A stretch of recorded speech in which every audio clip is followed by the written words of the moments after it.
Hello guys, আমি তো মালিকা রয় বলছি। আশা করি আপনারা সবাই ভালো আছেন, আমিও ভালো আছি। আজকের ভিডিওটা হচ্ছে যে আমাদের বাবুকে আমরা হসপিটাল থেকে ছেড়ে দিবে, তো ওকে আমরা নিতে যাব। সেজন্য আমি আর এটা হচ্ছে বৌদির বোন, ওর মুখ দেখাতে সমস্যা, তাই মুখ দেখাচ্ছিল না।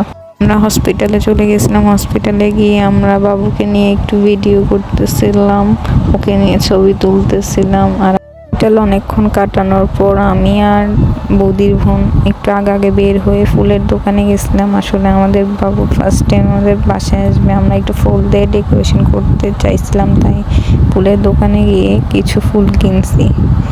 এখানে আমি ফুল কিনতেছিলাম আর ভিডিও করতেছিলাম। আমার কি যে হাসি পাচ্ছিল, আসলে আমি পাবলিক প্লেসে ভিডিও করতে অভ্যস্ত না।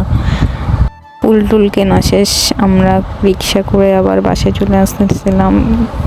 আসলে ওরকমভাবে প্ল্যান ছিল না যে ওকে এভাবে ফুল দিয়ে ডেকোরেশন করে মানে এভাবে করে ঢুকাবো বাসায়, তবুও হঠাৎ করে প্ল্যান করছি আর করতেছিলাম।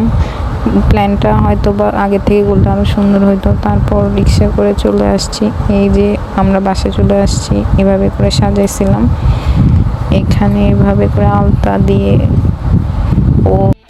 ওই যে ওর মা বাবা ওকে নিয়ে ঢুকতেছিল, এখানে ওকে আশীর্বাদ করে নতুন ভাবে মানে আমাদের বাসায় আনতেছিল, তাই এইভাবেই আশীর্বাদ করতে হয়, তাই আশীর্বাদ করে ঢুকাচ্ছিল।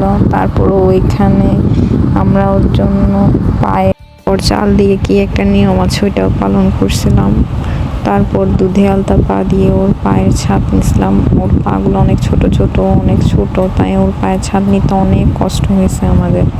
এভাবে আমরা ওকে আমাদের বাসায় ওয়েলকাম করে বাসায় ঢুকাইছিলাম। আজকের ভিডিওটা এই পর্যন্ত। ভালো লাগলে ভিডিওটি লাইক, কমেন্ট, শেয়ার, সাবস্ক্রাইব করবেন। Thanks for watching.